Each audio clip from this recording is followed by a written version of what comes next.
Hello students, previous class में हम लोग पढ़ चुके हैं saturated solution, unsaturated solution, concentrated solution, dilute solution, super saturated solution and different type of solution. Okay, हम लोगों ने ये देखा था कि सैचुरेटेड सॉल्यूशन क्या होता है, अनसैचुरेटेड सॉल्यूशन क्या होता है, and super saturated solution. What do you mean by super saturated solution? All these type of questions we have solved in previous video. Okay, all these points like saturated, unsaturated and super saturated depends on the amount of solute into the solution. Okay, if more amount is dissolved into the solution, a more amount of solute is present into the solution and no further more amount is dissolved into the solution is known as saturated solution. If solvent has the capacity to dissolve more amount of solution, that is more amount of solute, that type of solution is known as unsaturated solution. And super saturated solution, after applying the condition, the amount of solute, more amount of solute cannot be dissolved into the solvent. Okay, then that type of solution is known as unsaturated solution. All these points we have discussed into our previous video. Today we are going to discuss about the solubility affected by the factors, means the factor which affect the solubility. वे सारे factor कौन कौन होते हैं जो solubility को effect डालते हैं, सोलबिलिटी पर इफेक्ट डालते हैं.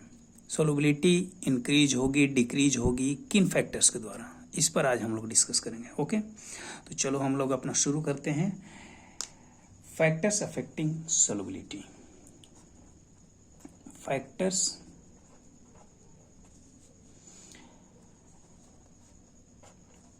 Affecting solubility. ठीक है, कौन कौन से फैक्टर हैं जो सोलबिलिटी पर इफेक्ट डालते हैं, मीन्स सोलबिलिटी कैसे बढ़ती है, घटती है, किसका बढ़ती है, किसके किस में घटेगी, ये सारी चीजें हम लोग डिस्कस करेंगे. तो देखो किसी भी सॉलिड और सॉल्वेंट जो होते हैं उन पर सोलबिलिटी, जो सॉल्यूशन बनेगा, सॉल्यूट और सॉल्वेंट के मिलाने से जो सॉल्यूशन बनेगा वो ज़्यादातर उस पर इफेक्ट पड़ता है टेम्परेचर का. If we increase the temperature it may be possible that solubility of the solution is increase and also decrease. But here is the question that in which case solubility increases with rise in temperature and solubility decreases with rise in temperature. अगर temperature बढ़ाया जाए तो solubility कब increase करेगी और किस case में decrease करेगी, देखते हैं हम अपना. तो यहाँ अपना जो फर्स्ट फैक्टर होता है वो होता है टेम्परेचर. क्या होता है? टेम्परेचर. तो इसमें आप लिख लोगे कि टेम्परेचर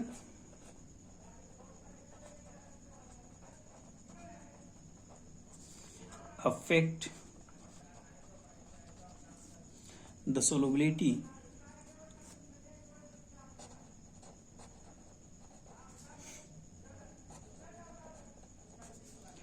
of solution. ठीक है, कैसे इफेक्ट डालता है तो इसे आप देखो, ये डिपेंड करता है फिजिकल स्टेट ऑफ सोल्यूट पर.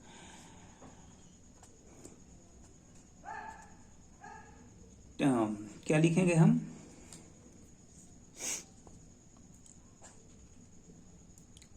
Effect of temperature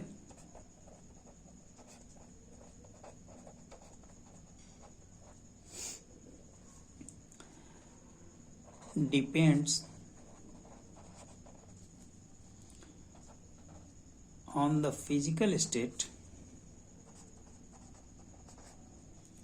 physical state, that is, कौन कौन से फिजिकल स्टेट होते हैं ये आप लोगों को पता है, सॉलिड, लिक्विड, या फिर अपना क्या हो सकता है, गैस।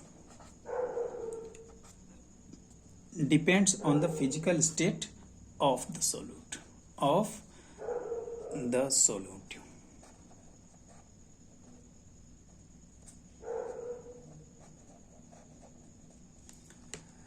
सॉलिड किस स्टेट में है? अगर सॉलिड स्टेट में है तो टेम्परेचर इफेक्ट करेगा, लिक्विड स्टेट में है तब भी टेम्परेचर इफेक्ट करेगा, और गैसियस स्टेट में है तब भी टेम्परेचर इफेक्ट करेगा। तो किस केस में क्या होता है ये देखो। अगर हम टेम्परेचर को इंक्रीज करें और सॉल्यूट किस में हो, सॉलिड स्टेट में, मीन्स यहां आप एक पॉइंट बनाओगे और लिखोगे कि if solute is present, solute is in physical नहीं, क्या लिखोगे, in solid state, solute is in solid state, then solubility increases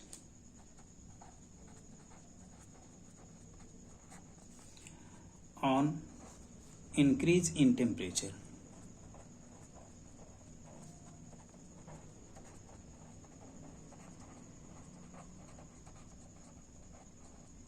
ठीक है, सोल्यूट इज सॉलिड, मान लो यहां पर सोल्यूट क्या है, शुगर, एकदम सिंपल एग्जांपल है। शुगर किस स्टेट में है, सॉलिड स्टेट में, ठीक है।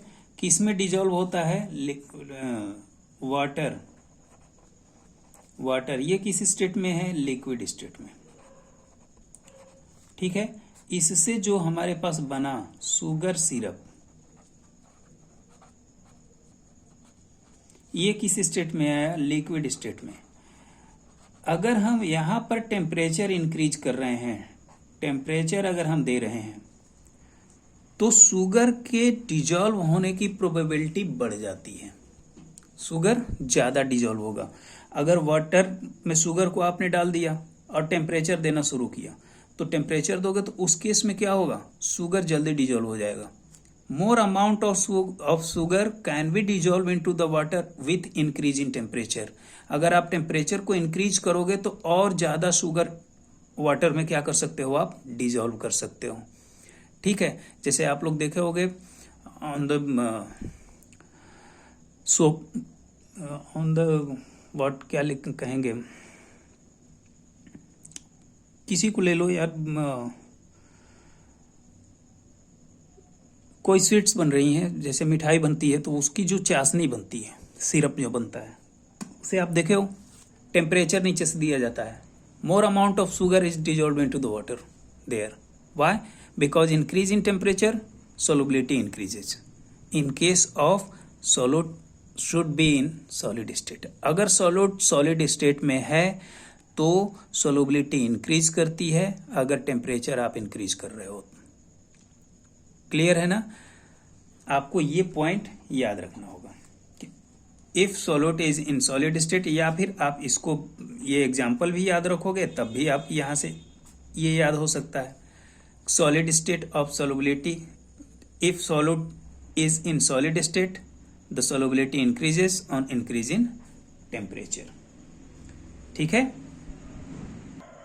हाँ, यहाँ एक बात आती है कि ये जरूरी नहीं है कि सेम टेम्परेचर पर सारे सॉलिड डिजोल्व हो जाएंगे, मीन्स इसके साथ एक कंडीशन भी है। कंडीशन क्या है, कंडीशन, टर्म एंड कंडीशन जो अप्लाई होता है ना, उसमें एक कंडीशन ये भी है कि all the solid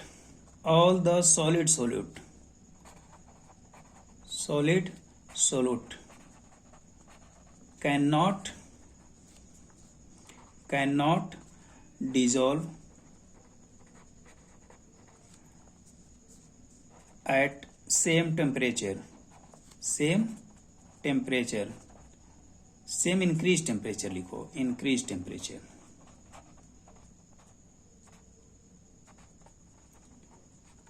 ठीक है। शुगर के केस में जितना आप टेम्परेचर डाल रहे हो ये जरूरी नहीं है कि सॉल्ट के केस में भी उतना ही होगा। ये भी जरूरी नहीं है कि अदर कोई सॉलिड आप अगर वाटर में डिजोल्व कर रहे हो तो उस केस में उतने ही टेम्परेचर पर वो डिजोल्व हो जाएगा। इट डिपेंड्स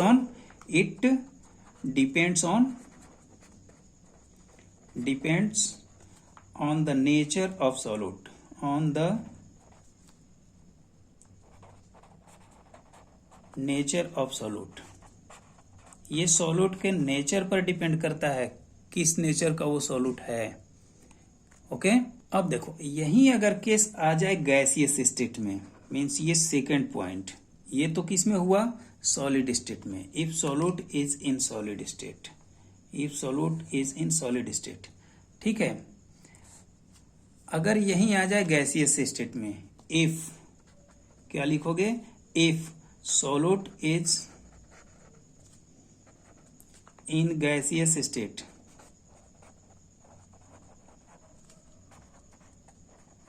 अगर गैसियस स्टेट में है तो ये रिवर्स हो जाएगा। तब क्या होगा कि द सोलुबिलिटी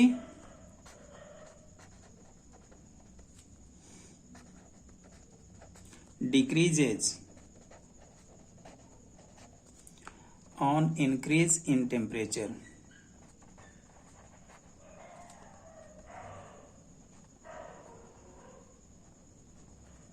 टेम्परेचर बढ़ाने पर गैसियस स्टेट में सॉल्युबिलिटी क्या हो जाएगी, डिक्रीज करेगी। ऐसा क्यों होता है, मान लो हमारे पास कोई एक ये बीकर है, ठीक है, and we have water in it. Water ले लो या फिर सोडा ले लो, कोई भी। अब इसमें आप क्या ड्रॉप कर रहे हो, गैस। क्या ड्रॉप कर रहे हो, गैस विथ प्रेशर। प्रेशर के साथ ही इसमें आप डाल सकते हो, या फिर इसको डिजोल्व कर रहे हो इसमें, ठीक है। ये क्या है, लिक्विड। अब यहां अगर आपने टेम्परेचर देना शुरू किया, यहां आपने क्या देना शुरू किया, टेम्परेचर। क्या किया, इंक्रीज। ये एरो ऊपर की तरफ रहेगा, SE लिखा होगा, इसका मतलब है इंक्रीज, ठीक है। कुछ शॉर्ट फॉर्म भी आप लोग देखते चलो। एरो अगर पॉइंट कर रहा है अपवर्ड और SE लिखा है, इट मीन्स इंक्रीज। अगर डाउनवर्ड है तो डिक्रीज। तो इसमें आप गैस डाल रहे हो तो इस केस में क्या होगा, सॉल्युबिलिटी डिक्रीज, सॉल्युबिलिटी डिक्रीज। भाई सीधी सी बात है, आप टेम्परेचर दे रहे हो तो गैस के molecules, the molecule of gases wants to move outside, means upward. ये ऊपर की तरफ जाना चाहते हैं, ये लिक्विड में आएगा ही नहीं, समझ रहे हो। तो जब ये लिक्विड में डिजोल्व ही नहीं होंगे तो सॉल्युबिलिटी डिक्रीज कर रही है, सीधी सी बात है। If we raise the temperature in it, gases molecules goes outside of the container, because hot air always lives in upward. आप ये जानते हो ना, ज्योग्राफी पढ़े हो, ज्योग्राफी में आप लोगों ने देखा होगा कैसे हम एयर ब्लो करता है। ऐसा क्यों होता है, क्योंकि जो गर्म हवाएं होती हैं, जो हॉट एयर होगा वो क्या होगा, ऊपर की तरफ उठता है। हॉट होने के बाद में एयर क्या हो जाता है, लाइट। उसका वेट क्या हो जाता है, लाइट। जब उसका वेट लाइट होगा तो वो ऊपर की तरफ उठेगा। जब वो ऊपर की तरफ जाएगा, नीचे एयर पहुंचेगा ही नहीं, तो इसमें डिजोल्व वाली बात ही नहीं आती है। फिर सॉल्युबिलिटी डिक्रीज करेगी, सॉल्युबिलिटी कम होगी, चाहे जितना आप गैस इसमें डालते जाओ, सीधी सी बात है। मीन्स आपको याद क्या रखना है, in case of gaseous state, if we drop the gas into the liquid and increase the temperature, solubility of gas into the liquid will be decrease, ठीक है। अब देखो अपना जो नेक्स्ट फैक्टर है, सेकेंड फैक्टर कौन सा है, प्रेशर। क्या है, प्रेशर। अब इस केस में, प्रेशर के केस में, गैस वाले स्थिति में अगर प्रेशर इंक्रीज किया जाता है तो सॉल्युबिलिटी क्या हो जाएगी, इंक्रीज। मीन्स आप लिख सकते हो in case of pressure, sorry, in case of solid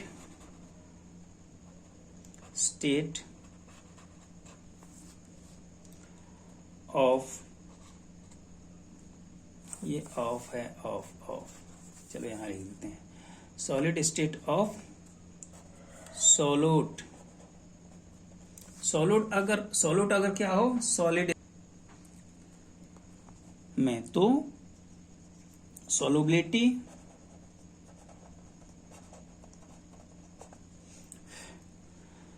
does not much affected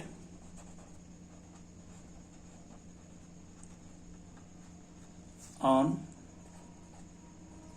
raise in pressure. Raise in pressure का मतलब increase in pressure, increase in pressure. अगर इंक्रीज करो प्रेशर को और सॉल्यूट क्या हो सॉलिड हो, तो उस केस में प्रेशर को इंक्रीज करने पर सॉल्युबिलिटी पर बहुत ज्यादा इफेक्ट नहीं पड़ता है। हाँ स्लाइटली पड़ेगा, क्योंकि प्रेशर इंक्रीज करोगे तो उसके मॉलिक्यूल्स आपस में टकराएंगे तो वो टूटेंगे तो डिजोल्व होंगे, स्लाइटली इफेक्ट पड़ेगा, लेकिन not too much affected. Okay, but in case of gaseous state, if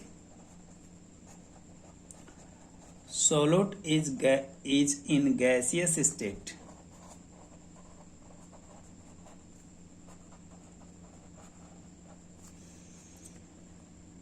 the solubility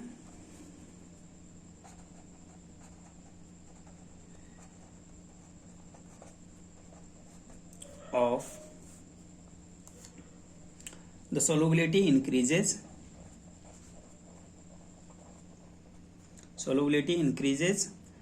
on raise in pressure। ठीक है, प्रेशर अगर बढ़ाएंगे तो गैसियस स्टेट में अगर सॉल्यूट है तो वो क्या होगा, उसकी सोलुबिलिटी क्या हो जाएगी, बढ़ जाएगी। जैसे अगर मान लो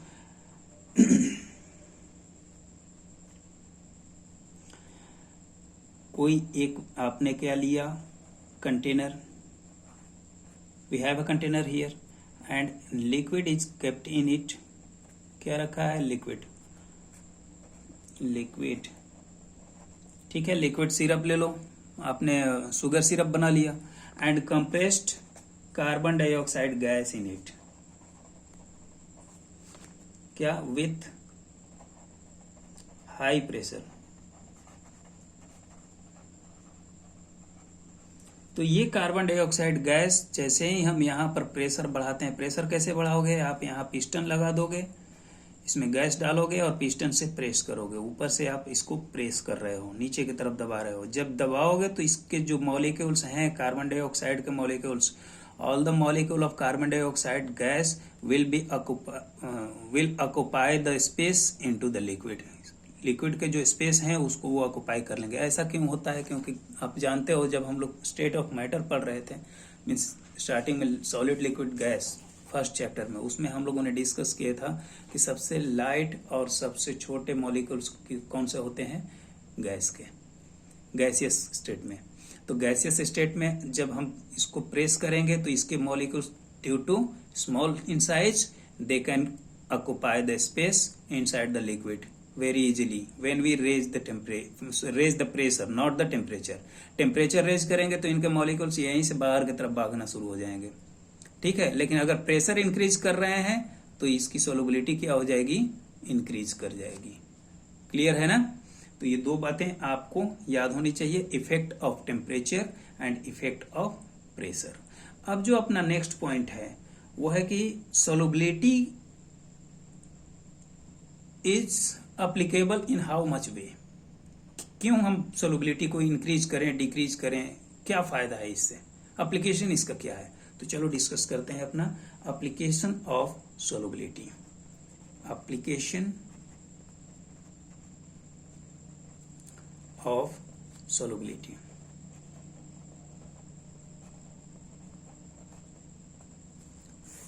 ठीक है। तो कौन कौन से एप्लीकेशन है सोलुबिलिटी के, इसको हम देखते हैं। इट मीन्स कि सोलुबिलिटी की वजह से क्या क्या पॉसिबल हो सकता है। तो जो पहला पॉसिबिलिटी दिख रहा है वो ये कि मेनी न्यूट्रिएंट्स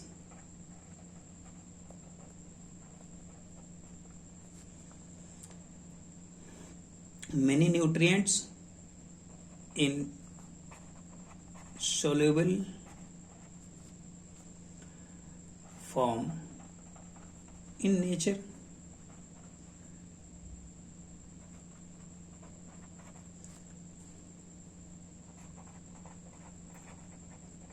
भाई बहुत सारे नेचुरल प्रोडक्ट्स ऐसे हैं जिसमें कि बहुत सारे मिनरल्स, न्यूट्रिएंट्स उसमें डिजॉल्व हैं। जैसे आप स्पिनच ले लो, एग्जाम्पल में क्या लिख सकते हो, स्पिनच, पालक, उसमें हमें क्या मिलता है, आयरन। पढ़े हो आप लोग बायोलॉजी में। तो जो आयरन है वो क्या है, dissolve form of iron is found in spinach. Milk ले लो, मिल्क में क्या मिल जाएगा हमें, कैल्शियम। यहाँ क्या मिलेगा, आयरन, Fe, फेरस कहते हैं आयरन। ये छोटे छोटे अब आप लोग याद करना शुरू कर दो।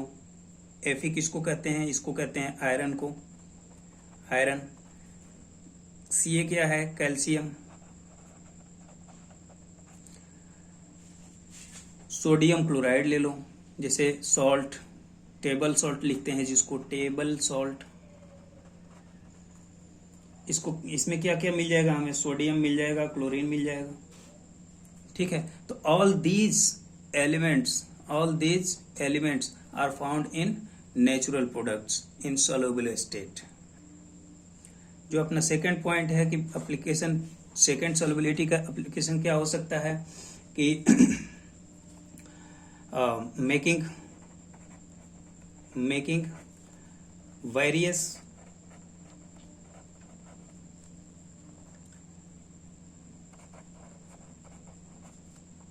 tasty aerated drinks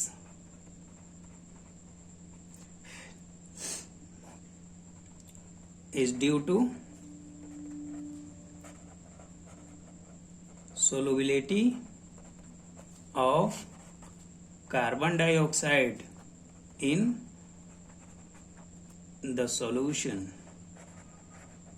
सॉल्यूशन में कार्बन डाइऑक्साइड की सोलुबिलिटी की वजह से हमें क्या मिल जाता है, tasty aerated drink. Aerated drink का मतलब क्या हुआ, एरेटेड, RATED, एरेटेड का मतलब क्या हुआ, जिसमें गैसियस स्टेट में सॉल्यूट प्रेजेंट है विथ हाई प्रेशर। आप लोग जो कोल्ड ड्रिंक पीते हो, जैसे इसका एग्जांपल अगर लिखना चाहो तो आप लिख सकते हो, कोई भी कोल्ड ड्रिंक लिख लो, कोका कोला, या फिर क्या कोई भी ले लो, लिम्का, जितना लिम्का ढिमका जितना पीते हो, ये सब क्या है, एरेटेड ड्रिंक है। और इसमें कंप्रेस्ड फॉर्म में क्या डाला रहता है, compressed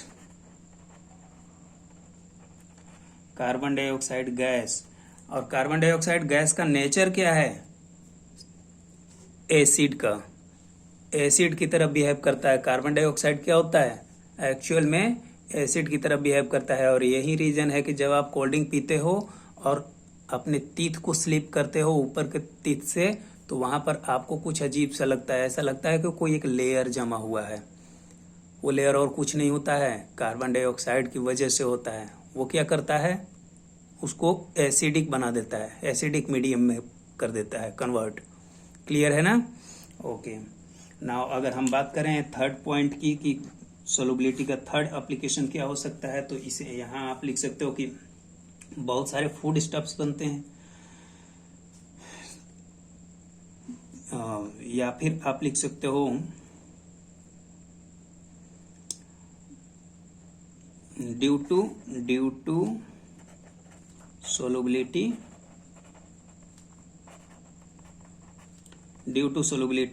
food stuffs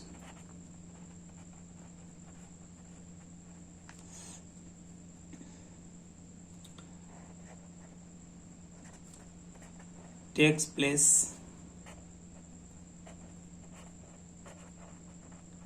in digestion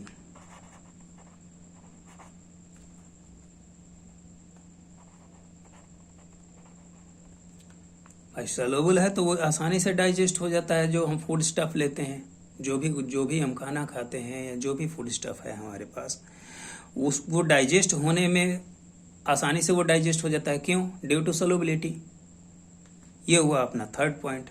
तो इस तरह से बहुत सारे एप्लीकेशंस हैं सॉल्युबिलिटी के जो हमारे डेली लाइफ में यूजफुल हैं। ठीक है, तो इसका कुछ ना कुछ डिसएडवांटेजेस भी होगा। अब भाई किसी भी चीज का always remember that only advantages is not possible in any case, some disadvantages are also available there. ठीक है, किसी भी चीज का अगर एडवांटेजेस है तो उसका कुछ ना कुछ डिसएडवांटेजेस भी है। तो इस केस में क्या क्या डिसएडवांटेजेस है उसे भी देखते हैं। Disadvantages,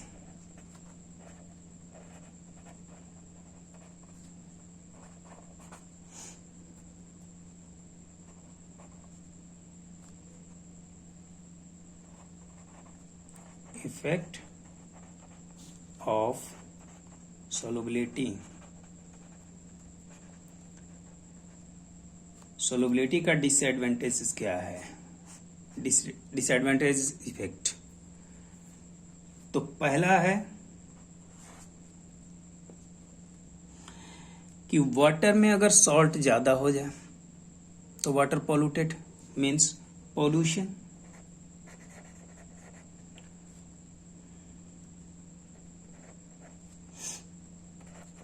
of water due to solubility of sodium chloride, that is salt। और ये सॉल्ट सिर्फ सोडियम क्लोराइड ही नहीं होता है, याद रखिएगा बहुत सारे सॉल्ट्स हैं। अब जहाँ बात आती है सॉल्ट की तो वहाँ सिर्फ और सिर्फ आपके दिमाग में सोडियम क्लोराइड ही नहीं चलना चाहिए, सॉल्ट डिफरेंट भी होते हैं। पहली बात आ गई, जितनी इम्प्योरिटीज होती हैं इसी की वजह से जो सी वाटर होता है वो क्या होता है?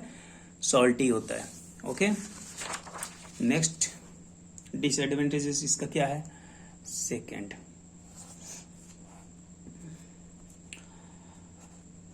Loss of vitamins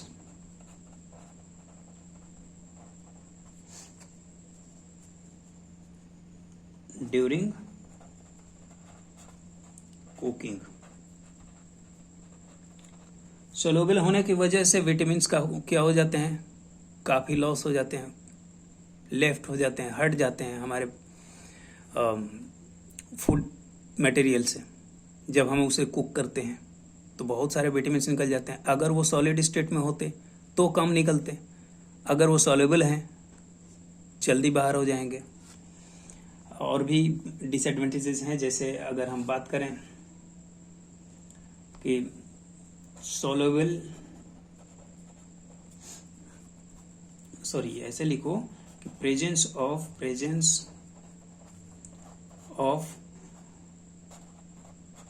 soluble salt in water। कौन कौन से सॉल्ट्स प्रेजेंट होते हैं? तो Mg, मैग्नीशियम के सॉल्ट्स होंगे, कैल्शियम के सॉल्ट्स होंगे।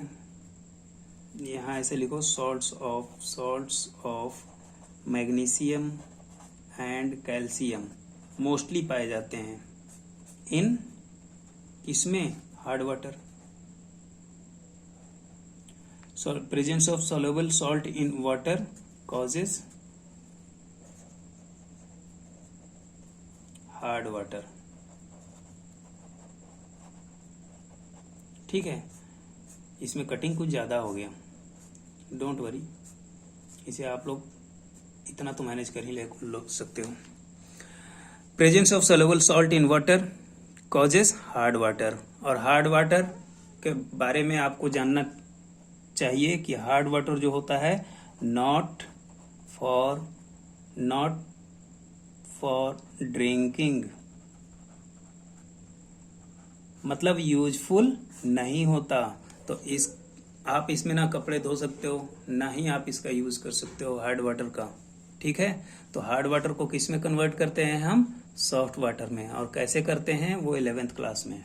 ठीक, जब हम वाटर चैप्टर पढ़ेंगे, हाइड्रोजन तो उसमें हमें ये मिलेगा हार्ड वाटर क्या होता है, सॉफ्ट वाटर क्या होता है, हार्ड वाटर कैसे बनता है, या फिर हार्ड वाटर में कौन कौन से मटेरियल होते हैं और किस प्रोसेस से उसको हम रिमूव करते हैं।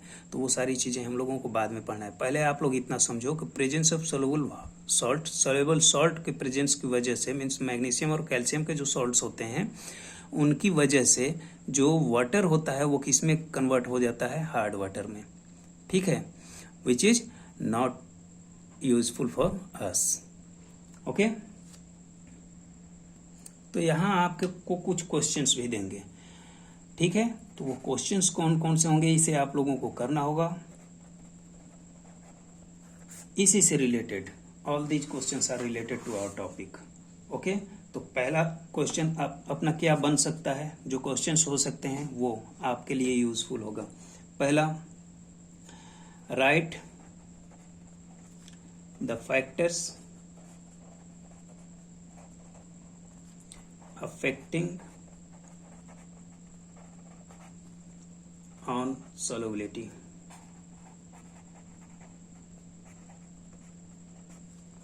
and how, और कैसे।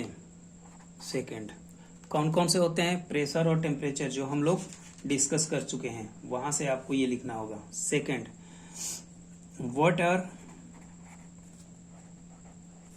द एप्लीकेशंस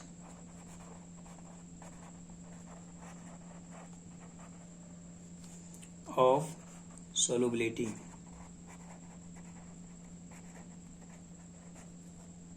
ठीक है।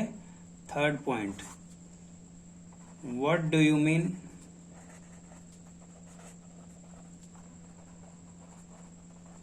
Bye solubility। ये प्रीवियस वीडियो में है लेकिन आप लोगों को याद होना चाहिए। ठीक है, आपका फोर्थ क्वेश्चन यहां से बन सकता है कि राइट द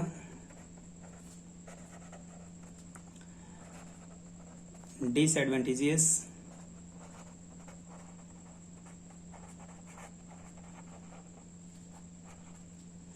इफेक्ट